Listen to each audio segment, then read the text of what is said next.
Hi all. അപ്പം ഇന്ന് എൻ്റെ ഈ പറങ്കുട്ടീൻ്റെ ഈവനിങ് ഡ്യൂട്ടി മട്ടർ പൊളിക്കുക കേട്ടോ. മട്ടർ മീൻസ് ഇത് നമ്മൾ നല്ല പട്ടാണിക്കടലില്ലേ, അതിന് നല്ല ഫ്രഷ് ആയിട്ടുള്ള രൂപമാണ്. അപ്പോൾ നമ്മുടെ നാട്ടിലത്തേന്ന് പറഞ്ഞാൽ ഡ്രൈ ആയിട്ടുള്ളതായിരിക്കും. അപ്പോൾ നമ്മൾ യൂസ് ചെയ്യുമ്പം അത് വെള്ളത്തിലിട്ട് സോക്ക് ചെയ്തിട്ട് പിന്നെ വേവിക്കുമ്പോഴാണ് പെട്ടെന്ന് ഫസ്റ്റ് അടി കിട്ടുക. പക്ഷേ ഇതങ്ങനെയല്ല, അത് നല്ല ഫ്രഷ് ആണ്. അപ്പോൾ നമുക്ക് പെട്ടെന്ന് തന്നെ കുക്കായിട്ട് കിട്ടും കേട്ടോ. ഇത് ആക്ച്വലി ഞാൻ പനീർ മട്ടർ മസാല ഉണ്ടാക്കാൻ വേണ്ടിയിട്ട് മേടിച്ചതാണ്. എനിക്ക് ഫസ്റ്റ് ടൈം ഒന്നും ഈ നോർത്ത് ഇന്ത്യൻ കറികളൊന്നും എനിക്ക് ഒട്ടും ഇഷ്ടമുണ്ടായിരുന്നില്ല കേട്ടോ. എൻ്റെ ഫസ്റ്റ് യൂണിറ്റ് ശ്രീനഗറായിരുന്നു. അവിടെ പോയപ്പോൾ നമുക്ക് ഈ ഫാമിലി മീറ്റിനൊക്കെ അവർ നോർത്ത് ഇന്ത്യൻ റെസിപ്പീസ് ആയിരിക്കുമല്ലോ. അപ്പോൾ ഫസ്റ്റ് ഞാൻ കഴിച്ചത് പൂരിയും അതേപോലെ തന്നെ നമ്മളെ ചോളക്കടലില്ലേ, ചോളക്കടലേൻ്റെ ഒരു മസാലയാണ്. പക്ഷെ അന്ന് അവരുടെ ആ കറീൻ്റെ മസാലേൻ്റെ ടേസ്റ്റ് എനിക്ക് ഒട്ടും ഇഷ്ടമുണ്ടായിട്ടില്ല.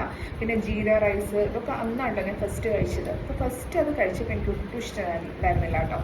പിന്നെ എനിക്ക് അവിടുന്ന് എൻ്റെ നെയ്ബേഴ്സൊക്കെ ഇങ്ങനെ ഓരോന്ന് ഉണ്ടാക്കി കൊണ്ടു തരുമായിരുന്നു. ഇതേപോലെ പനീറിൻ്റെ കറി, പിന്നെ മഷ്റൂമിൻ്റെ കറി, അതേപോലെ ഗോബി മീൻസ് കോളിഫ്ലവറിൻ്റെ ഒക്കെ കറികൾ. അങ്ങനെ അത് കഴിച്ച് ഇപ്പം എനിക്ക് ഗ്രാജുവലി അത് അങ്ങനെ കഴിച്ചിട്ടാവാം ഇപ്പം എനിക്കത് ഭയങ്കര ഇഷ്ടമാണ് കേട്ടോ. നോർത്ത് ഇന്ത്യൻ കറീസൊക്കെ ഭയങ്കര ഇഷ്ടമാണ്. അപ്പം നമ്മൾ ഈ പട്ടാള ജീവിതത്തിൽ ഇതൊക്കെ ഇടയ്ക്കിടയ്ക്ക് ഉണ്ടാക്കാറുണ്ട്.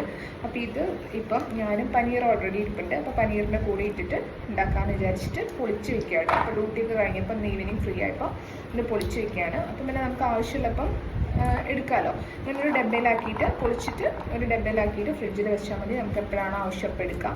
ഇത് ഫ്രൈഡ് റൈസ് ഉണ്ടാക്കുമ്പോൾ അതേപോലെ തന്നെ നമ്മൾ കുറുമയും അങ്ങനെയൊക്കെ ഉണ്ടാക്കില്ലേ, നമ്മളെ നാട്ടിലത്തെ കുറുമ, അതിലൊക്കെ നമുക്ക് ഇട്ടിട്ട് നമുക്ക് ഉണ്ടാക്കാം കേട്ടോ. നല്ല ടേസ്റ്റാണ്. പിന്നെ ഒരുപാട് ടൈം വേണ്ട കുക്കായി കിട്ടാൻ വേണ്ടിയിട്ട്. ഈ പൊളിച്ചെടുക്കുന്ന ആ ഒരു ഇത് മാത്രം. ഇനി പൊളിക്കാണ്ട് ആണെങ്കിലും ഇങ്ങനെ പൊളിച്ച് വെച്ചത് ഇങ്ങനെ കവറിൽ അങ്ങനെ മേടിക്കാൻ പറ്റും കേട്ടോ നമുക്ക്. പക്ഷെ ഒന്നും എനിക്കത് കിട്ടിയിട്ടുണ്ടായിരുന്നില്ല. എന്താ കിട്ടിയത്, പക്ഷെ രസമാണ്, ഇങ്ങനെ ഇരുന്ന് പൊളിക്കാനൊരു രസമാണ്. അപ്പോൾ അത്രയേ ഉള്ളൂ. ബൈ.